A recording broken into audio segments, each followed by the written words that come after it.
जय श्रीमन नारायण। नमस्कार दोस्तों, मेरे चैनल में आपका स्वागत है।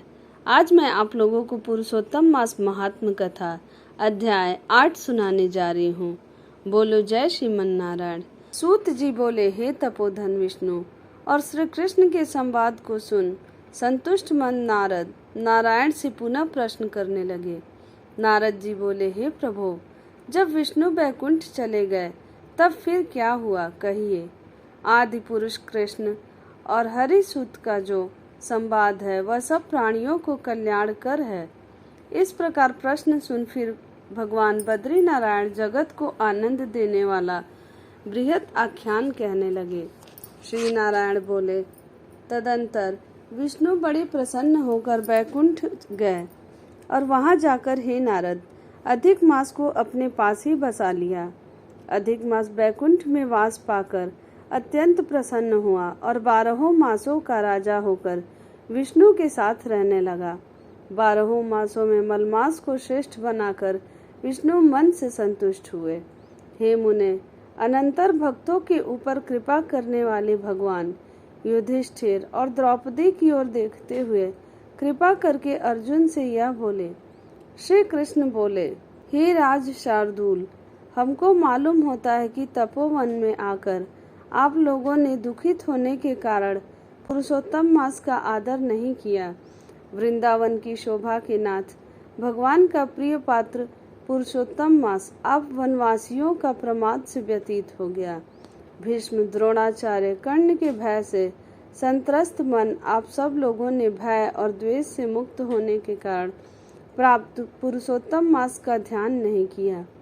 कृष्ण द्वैपायन व्यास देव से प्राप्त विद्या के आराधन में तत्पर रणवीर अर्जुन के इंद्रकील पर्वत पर जाने पर उसके वियोग से दुखित आप लोगों ने पुरुषोत्तम मास को नहीं जाना। अब यदि आप यह पूछे कि हम क्या करें, तो मैं यही कहूँगा कि भाग्य का अवलंबन करो।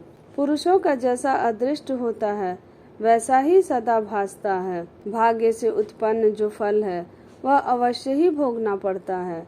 सुख, दुख, भय, कुशलता इत्यादि भाग्यानुसार ही मनुष्यों को प्राप्त होते हैं।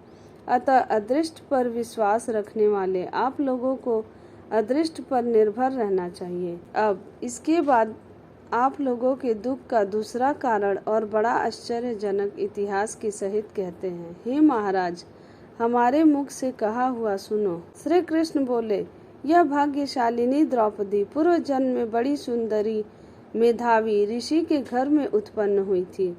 समय व्यतीत होने पर जब 10 वर्ष की हुई तब क्रम से रूप और लावण्य से युक्त अति सुंदरी और अकर्णांत नेत्र से शोभायमान हुई। चातुर्य गुण से युक्त यह अपने पिता की एकमात्र इकलौती कन्या थी। अतः चतुरा, गुणवती, सुंदरी यह पिता की बड़ी लाडली थी। मेधावी ने सदा लड़के की तरह इसे माना, कभी भी अनादर नहीं किया। यह भी साहित्य शास्त्र में पांडिता और नीति शास्त्र में भी प्रवीणा थी। इसकी माता इसकी छोटी अवस्था में ही मर गई थी। पिता ने ही प्रसन्नता पूर्वक पाला पोसा था। पास में रहने वाली अपनी सखी के पुत्र पौत्रादि सुख को देख इसको भी स्पृहा हुई और तब यह सोचने लगी कि हमें भी यह सुख कैसे प्राप्त होगा। गुण और भाग्य का निधि सुख देने वाला पति और सत्पुत्र कैसे होंगे। इस प्रकार मनोरथ विचारती हुई सोचने लगी कि पहले मेरा विवाह उपस्थित था, परंतु भाग्य ने बिगाड़ दिया। अब क्या करने से अथवा क्या जानने से एवं किस देवता की उपासना करने से या किस मुनि के शरण जाने से अथवा किस तीर्थ का आश्रय करने से मेरी मनोकामना पूर्ण होगी। मेरा भाग्य कैसा सो गया कि कोई भी पति मुझको वरण नहीं करता है। पंडित भी मेरा पिता मेरे ही दुर्भाग्य से मूर्ख हो गया। बड़ा आश्चर्य है, विवाह का समय उपस्थित होने पर भी मेरे समान वर को पिता ने नहीं दिया। मैं अपनी सहेलियों के बीच में प्रमुख हूँ, परंतु कुमारी होने के कारण पति दुख से पीड़ित हूँ। जैसे मेरी सखियाँ पति सुख को भोगने वाली हैं, वैसे मैं नहीं हूँ। मेरी भाग्यवती माता क्यों पहले मर गई। इस प्रकार चिंता से व्याकुल कन्या मनोरथ रूप समुद्र के मोह रूप जल में निमग्न हो शोक मोह रूप लहरों से पीड़ित हो गई। इसके पिता मेधावी ऋषि भी कन्यादान के लिए कन्या के समान वर ढूंढने के हेतु देश विदेश भ्रमण करने के लिए निकले, परंतु कन्या के अनुरूप वर न मिलने से अपने मनोरथ में निराश हुए। कन्या के और अपने भाग्य से कन्यादान रूप संकल्प के पूर्ण न होने से दैव योग के कारण बड़ा भारी दारुण ज्वर उन्हें आ गया। सब अंग ऐसे फूटने लगे जैसे समस्त अंग टूट टूट कर अलग हो जाएंगे और ज्वर की ज्वाला से व्याकुल हुए। श्वासोच्छ्वास लेते महादारुण मूर्छा से मदिरा पान से उन्मत्त की तरह पैर लड़खड़ाते गिरते पड़ते किसी तरह घर में आए और आते ही पृथ्वी पर गिर पड़े। भय से विह्वल कन्या जब तक पिता को देखने आए तब तक कन्या को स्मरण करते हुए मेधावी मुनि मरणासन्न हो गए। भाग्य के फल रूप बल से एकाएक कांपने लगे और कन्यादान प्रसंग से उठा हुआ जो महोत्सव था वह जाता रहा। तदंतर पहले किए हुए गृहस्थाश्रम धर्म के परिश्रम के प्रभाव से संसार वासना को त्याग कर भगवान में चित्त को लगाने लगे। उस मुमूर्ष मेधावी ऋषि ने शीघ्र ही नील कमल के समान श्याम त्रिवली से सुंदर आकृति वाले श्री पुरुषोत्तम हरि का स्मरण किया। हे रास के स्वामी, हे राधा रमण, हे प्रचंड भुजदंड से दूर ही देवताओं के शत्रु दैत्य को मारने वाले, हे अति उग्र दावानल को पान करने वाले, हे कुमारी गोपिकाओं के उतारे हुए वस्त्रों को हरण करने वाले, हे श्री कृष्ण, हे गोविंद, हे हरे, हे मुरारे, हे राधेश, हे दामोदर, हे दीनानाथ, मुझ संसार में निमग्न की रक्षा कीजिए। इंद्रियों के ईश्वर आपको प्रणाम है। इस प्रकार मेधावी के वचनों को दूर से ही सुनकर श्री भगवान के दूत चटपट मुकुंद लोक से आए और उस मरे हुए मुनि को हाथ से पकड़कर ईश्वर के चरण कमलों में ले गए।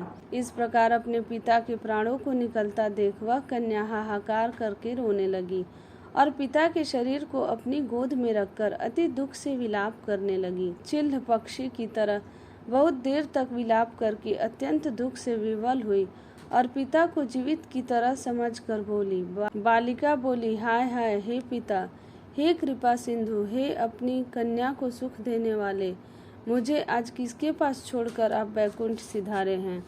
हे तात, पितृविहीन मेरी कौन रक्षा करेगा। आज मेरे भाई बंधु माता आदि कोई भी नहीं है। हे तात, मेरे भोजन वस्त्र की चिंता कौन करेगा। कैसे मैं रहूंगी इस शून्य वेद ध्वनि रहित निर्जन वन की तरह आपके घर में। हे मुनि श्रेष्ठ, अब मैं मर जाऊंगी, ऐसे जीने में क्या रखा है। हे कन्या में प्रेम रखने वाले पिता, हे तात, विवाह विधि बिना किए ही आप कहाँ चले गए। हे तपोनिधे, अब यहाँ आइए और अमृत के समान मधुर भाषण कीजिए। क्यों आप चुप हो गए हैं। हे तात, बहुत देर से आप सोए हुए हैं, अब जागिए। ऐसा कहकर आंसू बहाती हुई घड़ी घड़ी कन्या विलाप करने लगी और पिता के मरने से दुखित हुई आर्ता चिल्ह पक्षी की तरह मुक्त कंठ से रोने लगी। उस लड़की का रोदन सुनकर उस वन में रहने वाले ब्राह्मण आपस में कहने लगे कि इस तपोवन में अत्यंत करुण शब्द से कौन रो रहा है।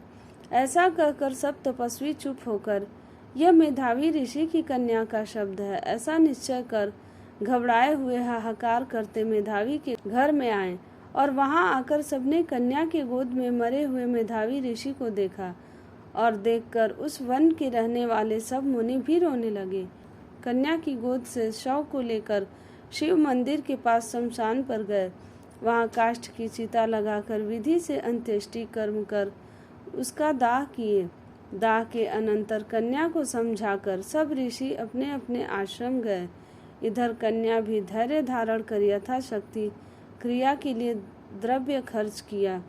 इस प्रकार पिता की मरण क्रिया को करके कन्या इसी तपोवन में निवास करने लगी और पिता के मरण रूप दुखाग्नि से जली हुई रंभा की तरह व्यथित होती हुई एवं बछड़े के मर जाने से जैसे गौ चिल्लाती है और खाती नहीं दुर्बल होती है, वैसे ही यह बाला भी दुखित हुई। इस तरह यह कथा समाप्त हुई। इसके आगे की कथा मैं अपने अगले वीडियो में पुरुषोत्तम मास महात्म कथा अध्याय 9 में सुनाऊंगी। इसलिए आप लोग मेरे चैनल से ऐसे ही जुड़े रहें और कथा अच्छी लगे तो वीडियो को लाइक शेयर ज़रूर करें। कमेंट में जय श्रीमन नारायण ज़रूर लिखें।